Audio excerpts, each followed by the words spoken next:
Yes, sir.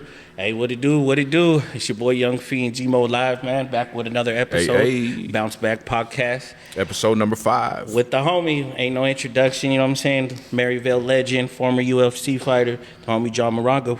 Chicano John, what's good, baby? What's good, homies? How you Shit. been? How you been? Good, chilling.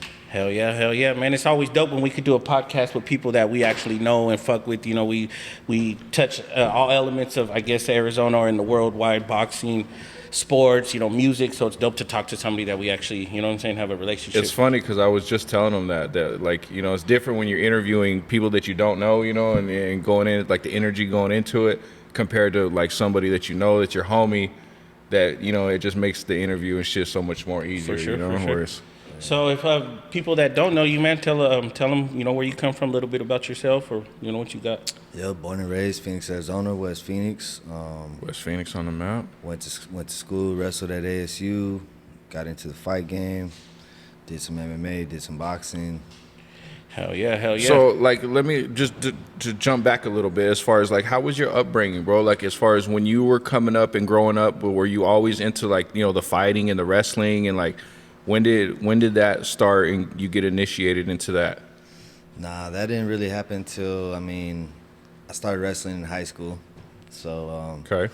yeah, but growing up, I was more football kid, Gotcha. probably play. I didn't really. My older brother wrestled, and I never really was like interested in that. So Gotcha. I like the WWE and stuff when I was Yeah. a little kid, but you know what I mean. It didn't ever really grow into like a passion. I don't even think it ever was a passion for me. Really, I just did it because it was there. Yeah, You're just just fell a, into a place. natural born fighter, you know? And, Yeah. For sure. So where'd you go to high school at? Maryvale High School. Well, I graduated from Maryvale, so I went to North High School also. Hell yeah. And you said after that you had went to college, or you started wrestling with the ASU college? Like, how did that work? So they really wanted some of my homies, some of my teammates. They really they were recruiting them heavy, and basically kind of recruited me a little bit to go to ASU. So I got on the wrestling team, but that started from high school. I didn't start wrestling until high school, sophomore year. Got involved with the Maryvale Wrestling Club. And Was that whatnot. like a scholarship type thing to ASU? To that you- ASU? They went around it. They found me a scholarship that I had to keep my grades up for. Yeah, that's all I was gonna ask. Yeah. And I was gonna ask that. I'm like, can you wrestle for ASU if you're not going to the school, right? Like, or you have to be going to the school. No, yeah, for sure. That's tight though, bro. I didn't know you went to college and shit. That's what's up, dog. And you're part of Yeah. the big A. Like I know ASU's real known for wrestling. You know, as they're in the collegiate realm or whatever. And you were like on the team with a lot of people that are, you know, do their thing too. Who was all on your team when you were there at that time? Yeah, so that's pretty much how I got into it. You know, most notably is Cain Velasquez. Oh yeah. But then we also had Ryan Bader, CB Dollaway. Yeah. There's a couple other guys that have been in the UFC from that same team. Patrick Williams, Matthew Lopez. I know there's a bunch of others that did MMA as well. Yeah.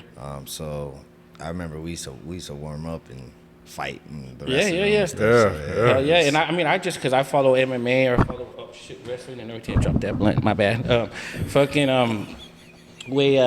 follow, but they got a dope team though. Like it's big and they have produced a lot of professional fighters. You know what I'm saying, for sure. So That's tight. dope. I didn't know that Kane and Infos went to fucking what's it called. Yeah. No, they have a big team out of ASU. And what was Segudo went to ASU too, or? Nah, he didn't go to college. He went straight to the Olympics Training Center. Yeah. That's dope. Okay, so like going from college and then leading up into that, when did you first start your introduction into the UFC? Like, how did you get linked up with them? Like, how did that even come about? Just my trainer at the time, you know, it's all connections in the game at that point. Okay. And he had to connect to the UFC matchmakers and whatnot. And so we were just on the scene getting fights, you know, building our record up. And when we felt we were ready, he hit him up. Yeah, that's pretty much how it happened. I ended up getting in because somebody else got hurt. So they were never really kind of looking for me. But luckily my trainer had the contact, and he threw my name out there. They needed somebody on short notice, so they took me. I was just kind of brought in to lose to the guy that they were trying to promote. But he actually got hurt as well before the fight, so I ended up fighting somebody else that had shorter notice than me. Yeah, that's dope. And it's good because when we did Scar, he was saying he took an opportunity where he wasn't really like booked for that shoot, but he did it because someone didn't show up, and then like he took that opportunity and did it. And kind of seemed the same way with you. You know what I'm saying? That's dope. That's dope as fuck. Did you ever do boxing before or the MMA, or because I know boxing's big out here in Arizona too? You know? Yeah, no, I wish I would have boxed more, but I mean, I did one boxing fight, did a pro boxing fight, never did any amateur or nothing. I just, again, it was an opportunity. I kind of knew I really wasn't trying to put too much into a boxing career, so I just took the risk, and it was like a 2-week notice fight as well. Just at the time, you know what I mean? Yeah. Local fighter coming up, you're not really making much money, so I was like, spar for this much? Let's go. Now, that's one thing I want to get into. How are the trials and tribulations with like doing MMA professionally? Because it's always a hit or miss, or you might have a fight in January, but then your next fight might not be till May or June. You know what I mean? Is it hard becoming and staying in shape and staying like that with the pay not being they say the UFC don't pay too crazy like compared to like pro boxers or something like that. Was that a struggle? In the beginning of your career? For sure. Before the UFC, you're even you got to go through the local promotions. So, there's local fights that you're going to fight for $200-$300. At least that's what they were paying back in the day. It's probably a little more now. Yeah. Right. But, yeah, there is no reward until, like, you actually do something. So, coming up as a fighter, that's exactly what it is, man. There's a lot of talented people out there, but unless you're going to really have the dedication, the sacrifice to, like, do it every day and be ready when your name's called. There's a lot of people out there. They're in it for the promotions in my eyes, because the market's so flooded, but only a small percentage of them are really about it, though. Yeah, no, it seems like that. It seems like MMA in general is just huge now compared to maybe 10 years ago, 15 years ago, or something like that. Yeah, it definitely blew up more and more as leading up to now. As far as G-Moe had a little wrestling career when he's 8th grade and shit. He almost made it and shit. Tore his shoulder out. The funny thing is, my brother wrestles. So my brother, same kind of like how your story. Your brother wrestled, or you had the homie that wrestled and fucking coming up, and then I wasn't really into it until I got into like 6th grade, and then 6th grade I started wrestling, and then I actually made the JV and varsity team as a 6th grader, wrestling 7th and 8th grade. You know what I'm saying? Yeah. I liked it because I was more on like the physical contact sports. Same shit. I played football. Like I liked racking fools. You know what I'm saying? I played middle linebacker. Like that was my shit. Like that was back just in the day, defense. racking Just them up, huh? racking them, plugging the hole, fucking sacking QBs and fucking running backs. But other than that, like the shit was dope. Now I know UFC's worldwide. Did you ever go out of country and have any fights or? Yup. We so first of all, we just before UFC, I went to Brazil because one of my homies was caught a Brazil fight. So that was pretty dope. Rest in peace to my homie Jacob McClintock. He's the one that I went out there with. He ended up passing away in a car accident a few years back. R.I.P. But yup. So that was my first kind of international trip, I guess you could say. And then I did go to New Zealand. Which, that was cool. Hell yeah. So with the UFC shit, did you ever get a chance to fucking link with Dana and fucking like meet that fool and see how he is and whatnot? And not too much. I've met him. I've chopped it up with him briefly. But is he cool, or is he more kind of like a? Because he's more the face too. Because there's like another guy that, or the owner or whatever, the tall one that's always behind. I forgot what his name is. I forgot what his name is, but it seems like Dana's like the face more. You know what I'm saying? Definitely, yeah. He's the president, the spokesman, basically. But there's a new owner now. So like, it used to be the Fertitta brothers. Yeah. That's what I'm saying. Back in like 2016 or something, when they transferred over to this. I forget the name of it. I think it's WMEIMG or something like that. So. Yeah. Now I see you definitely got kids and shit. How are your kids? They wanna be little fighters or? Nah. My oldest is in high school now. I don't think he's really on that route. My young one, I'm still trying to get them to wrestle. I always push for them to wrestle. Right. But wasn't in their cards, so they never got to it. Luckily, I got my goddaughters that wrestle. So Yeah. That's dope. That's dope. And you're coaching right now, right? For where you coaching at right now? we coaching wrestling at Maryvale High School. Oh yeah, that's dope, bro. That's Back dope. back at Maryvale, you know what I'm saying? That's something back I at the always home base. I liked about you. You're really involved in the community. You know what I'm saying? You represent where you're coming from. Whatever you did, everything on your trunks or whatever you always represent in Phoenix, it's on your back. You know, I remember when you fought here at, was it at the Cardinal Stadium or where was that fight? Or was it at the Suns Arena?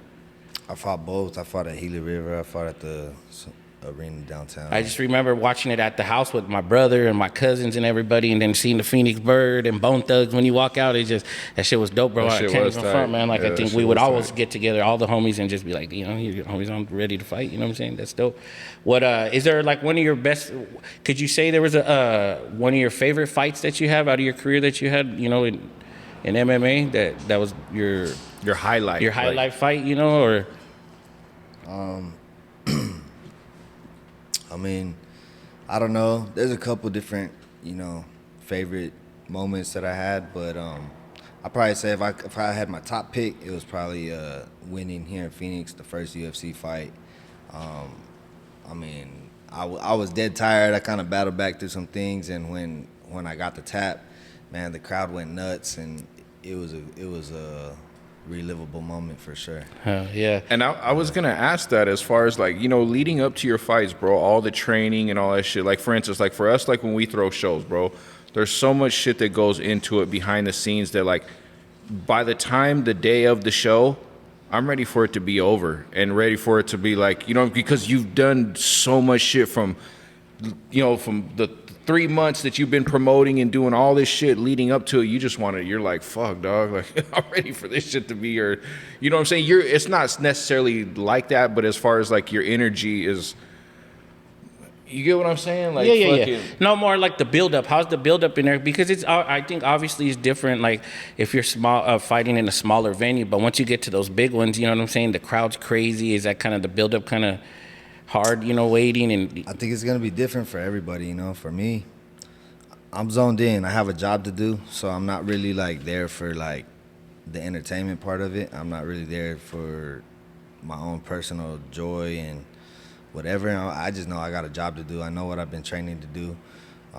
There's a bit of an anxiousness because you want to perform well and do well, obviously. And but I mean, for as far as I'm concerned, like the crowd, all that, I don't even really remember all that. I do remember a little bit of Phoenix one. Yeah. Right. Not so much when I was in there, but I've watched the fight since and I kind of remember it a little bit. But like when I'm in the zone, like I'm in the zone, I'm not really considering all the other factors.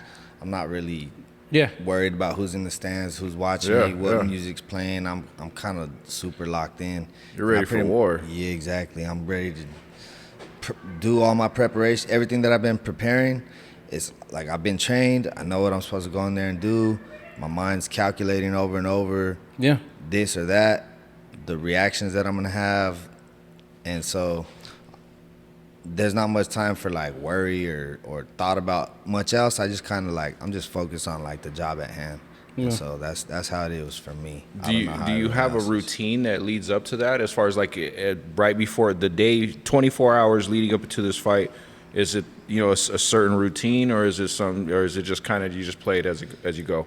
I mean, yeah, looking back, you'll see the different routine because every fight, once you get in the UFC and you start traveling, it's like there's a fight week. You know what I mean? You go Monday or Tuesday, Press up the week of the fight. weigh-ins, yeah. Not all. I mean, we don't have to do all that if you're not like the main event. But like you go, you travel, you're at the hotel. You're gonna have to work out at the hotel. Like that last week is pretty much just cutting weight, depending on how much weight you got to cut. Gotcha. Because everyone cuts weight. You know what I'm saying? Yeah.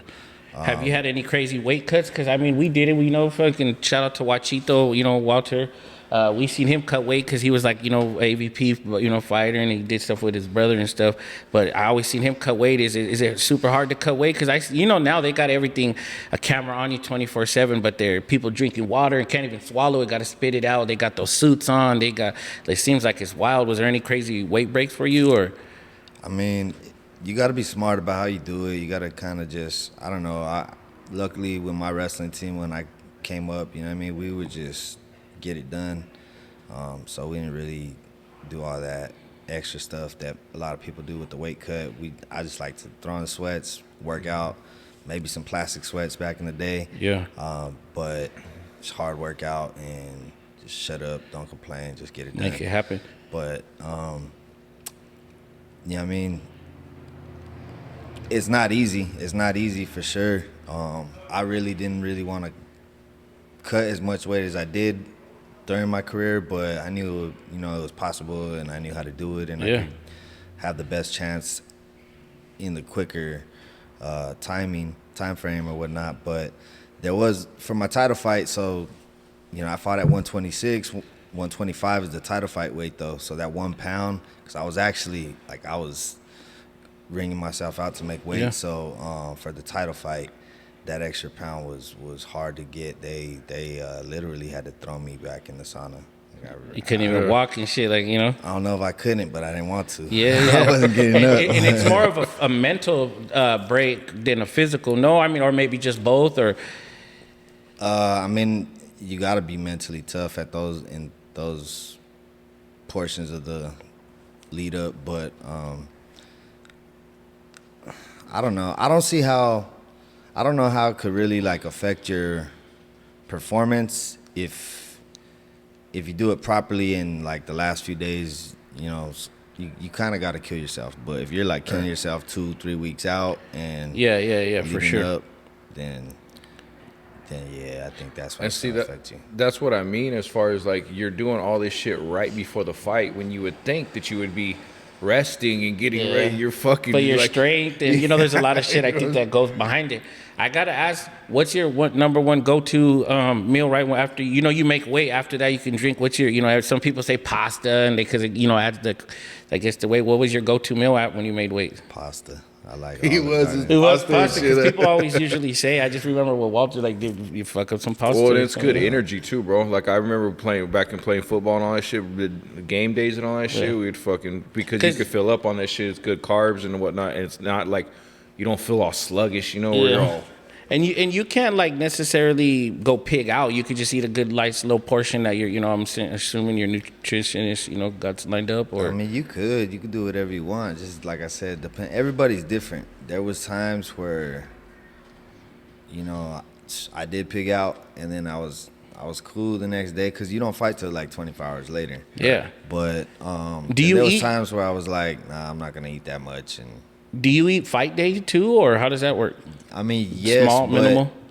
I never like fight day because depending on how, if I fight early on the card, or depending on how early I gotta actually go to the venue, because you gotta go to the venue way earlier, and there's no food after that. Yeah. So I never liked fight days the way that went down, because we didn't really get to eat much. We had to take food if we're gonna do plan it. To eat. Yeah. But then you don't, you don't really want to be eating too soon before your fight either. So you gotta use the restroom or something. I always think that. And then it's lights, the big lights and shit. That's crazy. You know what I mean? Yeah, man, it's just fucking. You're leading up to, like I said, comparing it to doing a show or shit, but then compared to doing that, man, then you got to fight, and it's on national TV, and you got fucking all this shit. You got all this, but like you said, like John said, if you're zoned in and you're not really worried about this and that, I could understand that too. Where that shit don't bother you. I'm more focused on the fight right now. My main focus is not losing. Yeah. I'm focused in there on to get your job and shit. You know what I'm saying? So the title fight. Who was the title fight against? Demetrius Johnson. I thought so. I'd be trying to remember, but I don't say some shit, and I didn't. I just wanted to make sure. How was that? Was that one of your more favorite fights and shit, or? Nah, I mean, I lost that bitch. No, but it's a title fight though. But it's your title. You know what I'm saying? Was that your only title fight? Yeah, that was my only title fight. I mean, it's a bittersweet. I mean, I fought, but got my arm snapped. So yeah. But it's I think even the point of getting there though, a lot of most people can't say or do. You know what I'm saying? Yeah, don't discredit yourself. I don't do all that moral victory shit. Yeah, I had but that's just I think that's a fighter mentality, anyways. I didn't come out and win. It is what it is. But I think on a fan standpoint, not just being your homie, but I was like, nah, homie made it. Ain't nobody else did. You know what I'm saying? So it's cool. That's how I feel. I mean, all that's cool. Definitely appreciate all that, but shit. Yeah. That's me. Shit. I lost. Hell yeah. No, no. Now I remember for a little bit of time, because obviously everybody knows we did music and shit. Now you ventured off in the music thing for a little bit. How did that go? Was that just something you've always been doing, where you're rapping and you're like, you know what, fuck it, I'm gonna lay a track? Because I mean, Kobe done did it. Every Shaq that has, people rap. And it's just, was that just something you put together? Or you just wanted to, let off some steam, or? Nah, I mean, it's kicking it with the homies. You guys, matter of fact, the first time I ever hit the booth was at Ryder's house when you guys came through, and after that he was like, "What's up? What's up?" And me personally, I never, and that's why you never really saw much from me, because it wasn't really much effort. It was you just like to do it. Homies encouraging me and convincing me to, let this or that, and it's whatever. But we put a. Yeah, I don't know, it's cool. It's a hobby, but I ain't really trying to. No, and it is that. That's how it is. Even sometimes it's just like good. That's why it's like dope to get your feelings off, I guess. You know what I mean? You got to ask because you're a fighter, but then it's dope to do the music too. Shit, I see Kevin Durant fucking doing music, doing busting flows and shit. I'm like, KD doing shit. That's crazy. That's crazy. So I see you fucking smoking right now, dog. Let me ask you this: when you were coming up and all that shit, like training and all that shit, did you quit smoking, or were you smoking during that time, or were you fucking? He's like, hey, No. Nah, I always been smoking, but I mean, there was a time where you couldn't go get tested during the fight and have it in your system. Right. We had to maneuver around that, stop at the appropriate times. Got you. But once that changed, I mean, just work it off, bro. Like, you know what I'm saying? Like, don't let it affect you. You got to stay responsible with it. Most definitely. That's all. I feel like, when you're in, like, contact sports or something that's real heavy on your body, like the weed, or whether if it's edibles or whether if you're smoking or not, it's part of the recovery. Like, I feel it's like a recovery process. Yeah, bro, because there's sometimes when you go and your body is so beat down, it's hard to get a good sleep. Like, you're tossing and turning, like, you know what I'm saying? And you can't get a good rest. That leads into the next day being shitty, having a shitty day, or having a shitty workout, or not being fully mentally focused, to where if you're smoking after your thing, not saying all crazy, you're a little something, personal, whether if it's a couple hits or the whole thing or whatnot, and then you fucking could relax and sleep good, and then wake up the next day fully, like, you know what I'm saying? It's not like drinking. It's like it's definitely it's more of like almost like a medicine, like how people would, it's part of the process as far as recovering. That's the way I would look at it, type shit. You know what I'm saying? During your training camps, like, you hear a lot of stories of where some people were working like a 9 to 5, and then catching training after, and then still fighting. Necessarily still on the UFC. Were you doing that, or did you have full like training camps, or did you have to kind of maneuver through both? You know what I mean? Yeah, I mean, there was times where I had went all in and was just kind of, once the training got heavier, you don't really have time for much else. But I mean, to start, pretty much that's how it's gonna have to go. You're gonna have to figure it out that way, and just grind it out every single chance you get. I remember there's times when we were hanging around at those certain times. You were training every day. Every day I seen you were at the gym. It was pull up on John, we'll go meet him at the gym, or you know what I'm saying? It was fucking, and that was at the time when I think that was your shit, right? Or it was you and somebody else, or? Nah, yeah.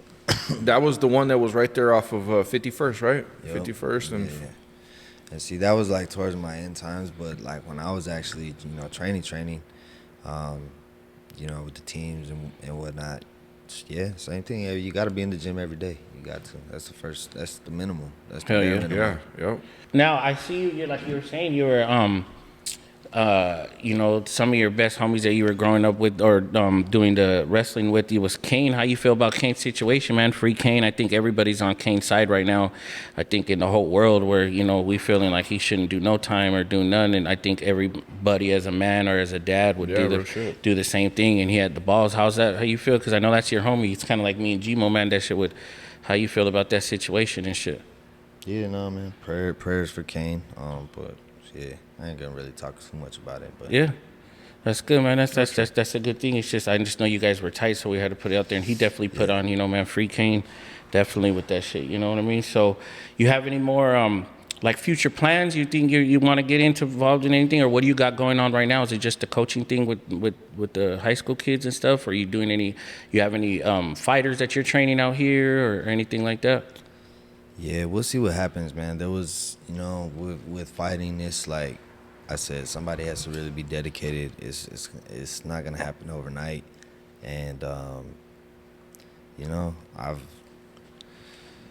I've had opportunities to get my foot wet in that scene, but from what I see, you know what I'm saying, it's not really something I'm trying to put on my time and kind of gamble on, but Gotcha. definitely around to help out, whoever and those people. But in the near future, I see myself coaching for the next few years because, I have some people that I want to finish out their little high school career with. And we'll see what else, man. I mean, I'm trying to get back in the gym just more consistently because, but who knows, a little older now, so we'll see if that meets an opportunity.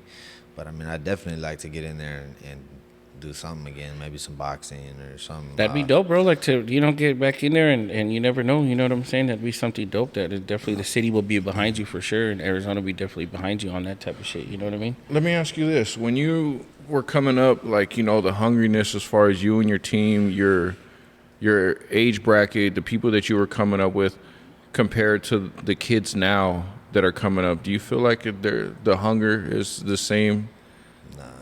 I kind of feel that same way too. I feel like the generation compared to like when we were coming up, when our brothers were coming up, it was just more hungry. People wanted it more, and I feel like I don't want to bring up social media and be like social media is the reason, but it's like there's the quick gratification instead of like people really wanting to put in that work and taking that long route instead of just like the quick come up and the quick fucking. You know what I'm saying? And that's why I wanted to ask that, like if because like you're working with the kids, so you're there on the front line with the shit, you know what I'm saying? Yeah, but you know what? Maybe I answered that a little too quick because, I mean, in my particular situation or my area is maybe what I'm speaking on, but, overall, now that I think about it, like wrestling is a tough sport. It is. That's a sport that I come from. That's kind of where I know the scene and I've kind of been back around a little bit with the young little kids and everyone that's coming up. And now that I think about it, like there actually is quite a bit.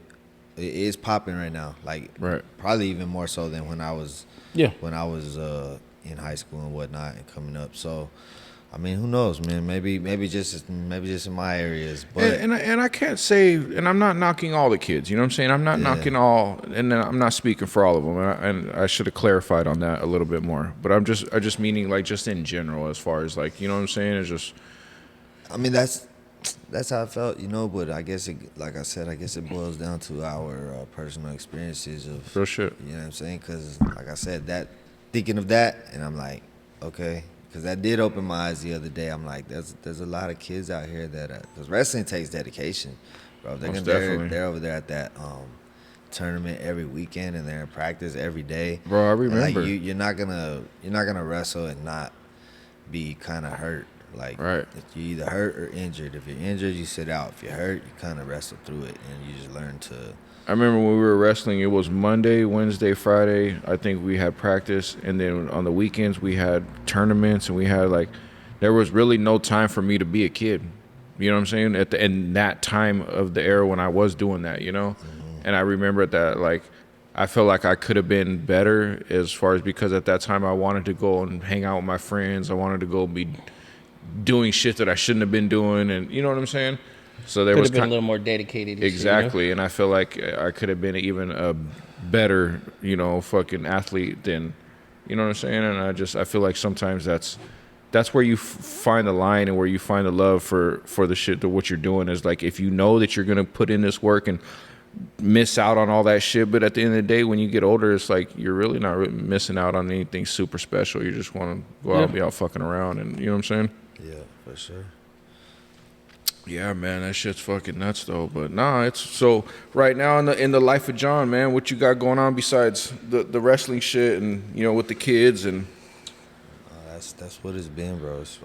My kids are older now, 16 and 12. So I just damn, they're fucking 16 Yeah. and 12 now. yep. So you know what I mean? That's right. That's I'm right. so old now, bro. I remember the last my time I see little your son's kids, they 17. were fucking young, dog. They were fucking maybe like 16 and 12, so it's fucking like 12 and 8, or 10 and 6, and that's fucking. We're getting old, man. It's For fucking sure. time's going by. It's It is, fucking man. flying. Shit, now, is there any advice you could give to any fighters upcoming right now that you would say fucking... I mean, I think the obvious thing everybody always says is just don't give up, you know what I'm saying? But is there any advice you would give to any of these young kids trying to pursue an MMA real career or anything like that? Oh man, I don't know. It's it's not like you can really give a quick, useful piece of advice. I guess just find the best trainers, best training partners. That's kind of in general. That's what it boils down to. But man, there's a lot that goes into it. So Definitely a strong God team bless and shit like that. Oh yeah. Now I gotta ask every time and shit, like fucking ask the rappers or the actors. Who's your favorite fighter, whether it's a boxer or MMA fighter, like that you? probably Kane, my dog. Oh yeah, that's dope. He was always one of my favorite fighters just because he had the brown pride on his shit when he was grinding. When he fucked up Brock Lesnar. I just remember him always watching this. Kane's shit. a Was dope. G, Yeah, dog. shit was Kane. tight. He was one of my favorites, and then I never knew he was like from Arizona until he, gone onto the stage of big fighting. Is he from Arizona? Is he? Yeah. He's from Yuma. So like, yeah, he wrestled. I remember like we kind of met back in high school because he wrestled on the national team. Gotcha. On the national team. So Gotcha. kind of knew each other. Not really. He was a heavyweight. We didn't really chop it up much, but we probably knew who each other was. I knew who he was, and so yeah, we connected back there at ASU. That's tight. That's tight. I didn't know he wrestled for ASU like that. Yeah. I knew that once that shit happened. That's dope though. Did you graduate from ASU? Nah. No. He said, "Hey, sometimes shit happens, bro. You don't end up fucking, Real shit. you graduate or." Hey, but at least you went. Shit, that's more than what I could say, dog. I never went to Nah, college, for you know what I'm most, you know saying? what I'm And saying? shit. So, hey, my hat's off still to you for just still going and still being part of the fucking ASU wrestling team and all that shit. That's still, you know what I'm saying? I just seen the movie on the dude from the ASU wrestling team and shit not too long ago. That's dope though, man. Well, shit, is there any last words or anything else you want to say and shit, G-Moe, or anything, you know what I'm saying? Shout out 10 and 0. Oh, we what it do, you know What's what I'm saying? cracking with it, man? Shit. Is there anything else you want to shout out, John, or anybody you want to say a couple any last words? Nah. Keep training, man. Stay in the gym. No, hey, we're lucky we got you, man. I know you're, soft-spoken dude, and you're into your shit, so we appreciate you doing the interview, man. I think anybody that we interview is always people we fuck with, like, generally on a real And relationship. even you too, know? bro, to give you your flowers, John's an Arizona legend, bro. Oh, yeah. You know, even if you don't look at it like that, like you put in your work and you've been doing shit for a long time as far as, you know what I'm saying? And even if it's whether such and such long, you still a credible fucking achievement that you did, bro, just in fighting, whether if you won or lost. Like it's fucking not everybody and their mom is in the UFC. You know what I'm saying? I feel you. So like at the end of the day, my hat's off to you, dog, for making that shit happen and getting in there. And like you said, maybe it wasn't this way or the right way, but you know what? You still got in there and you still did your thing, dog. So it is what it is. You know what I'm saying? And fucking salute to you, bro. Like Appreciate it, bro. it's all love, man. I'm glad. When we first started wanting to do the podcast, like we already had like there's certain like 10 people we wanted to like. We had in mind, like, okay, we got to get John, we got to get this, we got to get this, we want to hear your story, dog, and just let everybody else know, because I feel like there's a lot of people that know you or know, oh, that's John, the UFC fighter, but everybody wants to know your story, bro. Like, not everybody, but everybody, if you know what I mean. Like, you know what I'm saying? Yeah, man. Hey, shout out to Prick sponsoring the fucking go get the made by Prick hat, fucking. What was it, 10-0 boxing gym? Shout out to them for letting us shoot up in here and shit and get the interview done. And what's your handle for your Instagram? Chicano John. Chicano John. Mine's at AVP_Young Phee. AVP_G-Moe. Go and follow all three of us. Subscribe to the YouTube, Avondale Productions. Watch the videos. Watch the podcast videos. All media type shit. Sheesh.